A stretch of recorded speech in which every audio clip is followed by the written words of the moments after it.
Hi everybody, welcome to my Halloween pinball game. Now this one I've been working on for a very long time, and I update it every Halloween. I did a big update last year and then another one before that. So this is the Legendary Edition now, with tons and tons of new things added, everything finished, including the Wizard mode, the night he came home.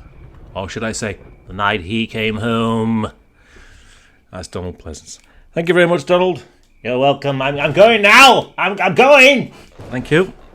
So this is an update, a big update for this Halloween. I'm really working hard this Halloween because I've just done three games already, and I've got so much more to do. I've got like the Addams Family update to do. I've got Beetlejuice and Army of Darkness. But today we're going to concentrate on Halloween, and I'm going to show you the Wizard mode that I added, which is the night he came home. Now in the previous video you saw that it started when all these other inserts are complete. We get all the way to the top. So to finish the other inserts is quite a difficult game. In fact, it's really difficult. I can't do it, but somebody will do this. And the reason why they call it a wizard mode is because only pinball wizards can get there. So it's a little unfair, isn't it? The average person will never ever be able to get to the wizard mode. So how can I fix that? How can I make the wizard mode accessible to everybody of all skill levels? Well, I'm working on that. Okay, I did this when I worked on Last Action Hero. So Last Action Hero has a wizard mode, but I thought I need to make sure this is accessible to all players because I did this kick-ass wizard mode for that game, and I wanted everybody to see it. So I created a ticket system where you could sell tickets, and if you had enough tickets during the game, you could get to the wizard mode without having to complete all of the inserts and all of the objectives. So I'm going to do something similar with this. I don't want just pinball wizards to get to the wizard mode. Okay, there's got to be an easier way for other players. Okay, so as you can see, it's a bit of a storm here. They always do this in movies, or they always have lightning in horror films. It's such a lazy thing to do. And I've just copied that for my pinball game. I just thought I'll put lightning in there. Nobody realizes that, you know, in the movies especially, that light and sound travel at different speeds. So you don't get them both at the same time. Only Poltergeist got this right. Have you ever seen the film Poltergeist? They get it right. There's a flash first, and then you hear the thunder. Right, let's come out of this and go into the editor. So the game on the right window there as always, and the script on the left. So what I'm going to do is I'm just going to explain how I did the wizard mode and what the wizard mode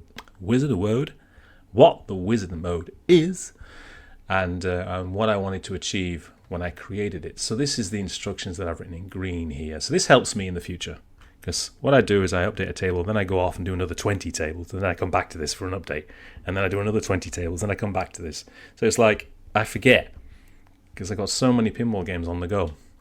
So it starts with one ball when the center lane is shot. So this is the center lane here. It will be flashing with the insert here.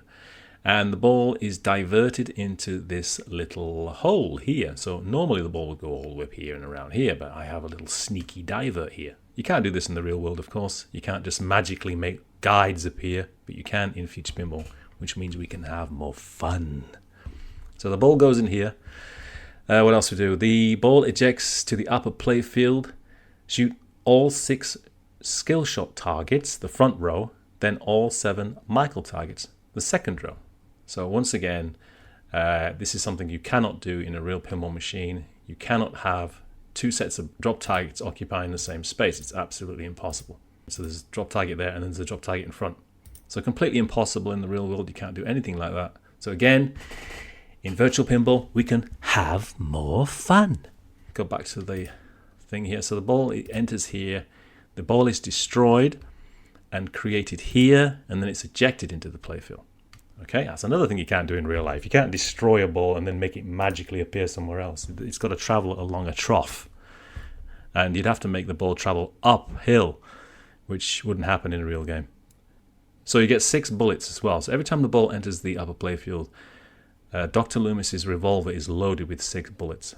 When all 6 bullets are fired, or any of the exits are used, the ball will return to the lower playfield. So there are 3 exits on the upper playfield. There's an exit here, which I call the escape ramp. So this is the escape ramp exit. This is the escape hole, which drops it onto the lower playfield. And this is the cowardly retreat ramp, I call it. When the ball drops between the flippers, this is the cowardly retreat. So basically, You want to avoid the cowardly retreat, and you want to aim for the escapes, left escape or right escape. So shooting the center lane again. So the ball, on this occasion, the ball is back on the lower playfield. So shooting the center lane again will return to the upper playfield, but you'll have one less bullet each time. Now every time you drain and come back onto the lower playfield and then go back up again, you only get one less bullet. So you start with 6, then you get 5, then 4, then 3, then 2, then 1. So it gets harder and harder. Now you can reload the whole gun with 6 bullets while you're on the lower playfield if you get the police assist. So the mode is failed if the ball exits 6 times before completing the objectives. So if you exit 6 times, the mode is over. So you have to do what you have to do without exiting the upper playfield 6 times. What else have we got? When the upper playfield objective is completed, so when you've done those 2 sets, now the ball will drop to the lower playfield and you'll have to complete phase 3. Phase 3 is to hit the 8 kill teen drop targets. So it's all drop targets is the wizard mode. So when the upper playfield objective is complete, the ball will exit to the lower playfield for the final confrontation between Loomis and Myers. Knock down all teen and kill targets, which I've just explained. Teen and kill. Then shoot the center lane to kill Michael. So the very final shot, this is the game-winning shot. It all comes down to a single shot. You then have to shoot the center, which again will be diverted here. And what happens is Michael and Dr. Loomis will both blow up in an explosion, which was seen in Halloween 2. And that's pretty much the end of Halloween. I mean, it was supposed to be the end of the movies. You know, that's why Halloween 3 was a completely different movie. But they brought him back. They brought them both back. But so in this game, that is the end of Michael. There is no sequel to this game. When you shoot that shot here, Michael is dead, and so is Dr. Loomis. So it's the end of the game.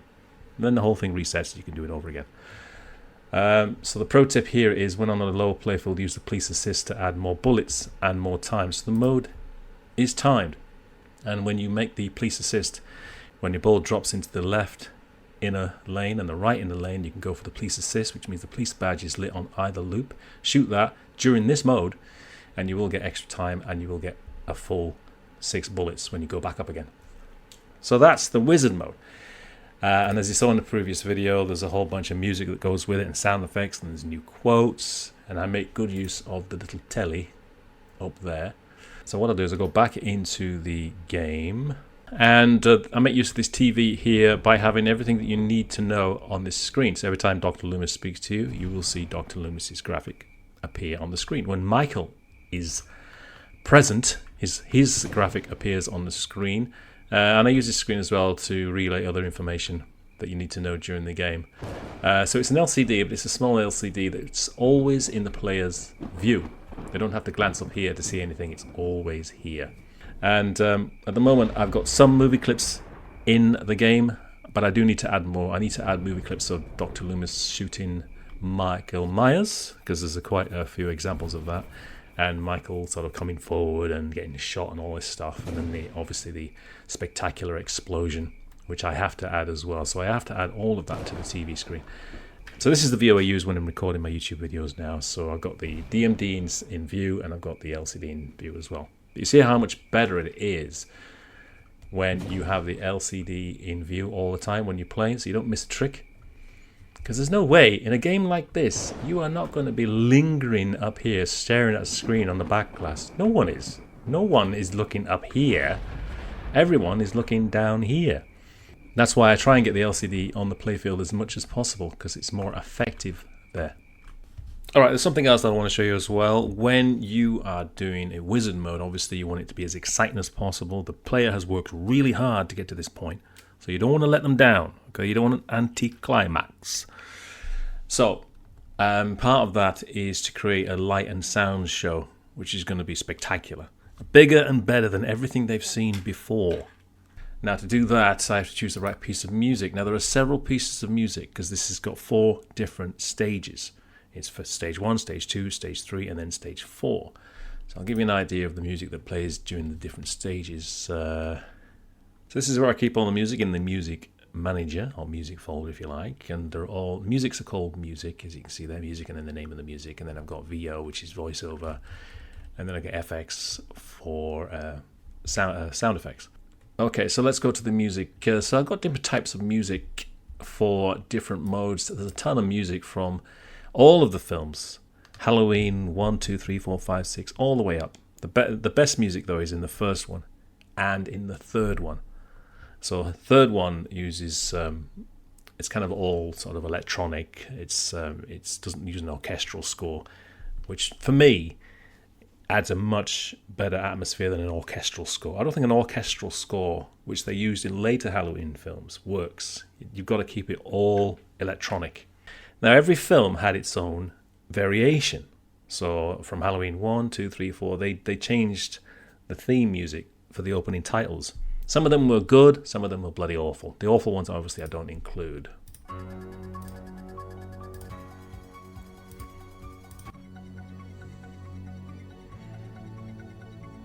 So there's a variety there. So when you're picking music for a mode, you really want to go for the most exciting piece of music you can find.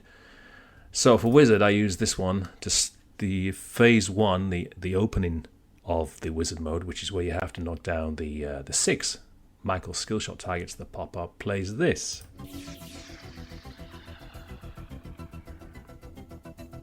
So that's from Halloween 3, Season of the Witch, which is available on YouTube. If you want to listen to it, you can. All this stuff I get off YouTube. The second one,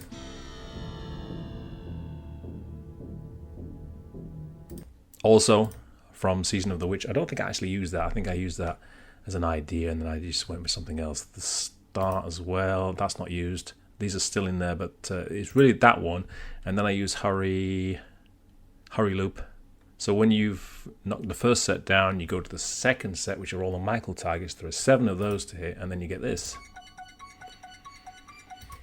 Now the reason that is in a loop is because Michael appears on the screen, and I wanted to create lots of tension. So that just plays in the loop. You just hear that endlessly.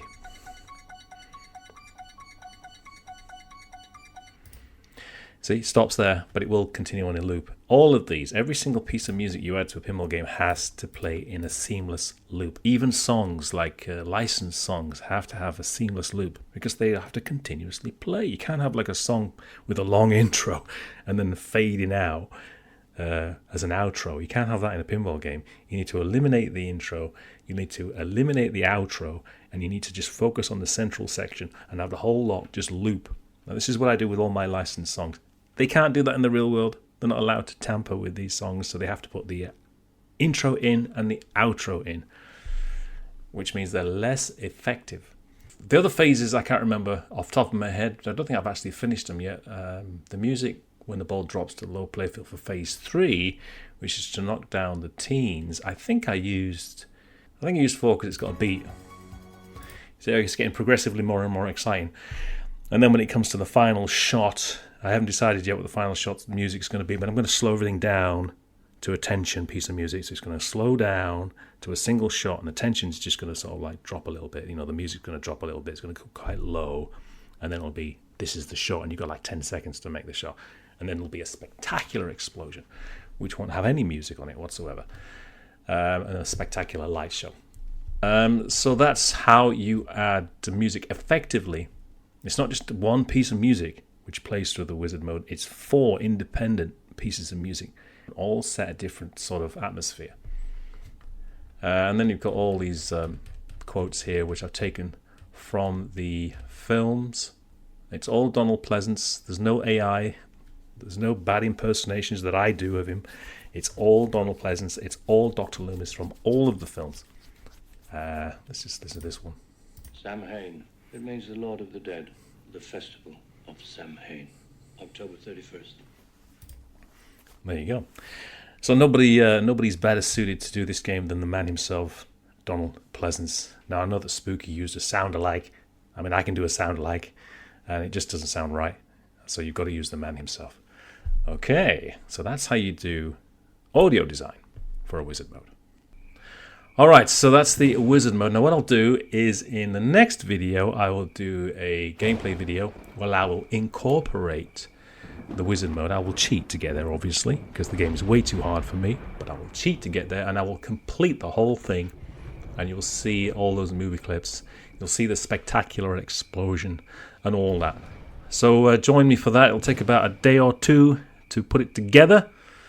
But yeah, that's how I create wizard modes. The idea is to sort of, like a film, you want it to be absolutely spectacular. The wizard mode is the final act of a pinball game. You want it to be something to build towards. You want to make it an objective that the player just desperately wants to get to. It offers a conclusion to the story, the narrative of the game, and there's a win or fail, which is something that I did in Jaws. In Jaws, you had a game-winning shot. You could make the shot and kill Jaws. If you failed, Jaws would escape and get away. Now, in the film, he doesn't get away, but in the pinball game that I created in Jaws, he can get away. But you have to make that game-winning shot. And this is the same thing. If you don't make that shot, the timer runs out. Michael just simply gets away, and you have to do it again. So it's one single shot. So it is the absolute most exciting thing you can do for a wizard mode, is just get it all down to just one single shot, as I will show you in the next video. Alright, thank you for watching once again, and stay tuned for the next vid. Halloween will return.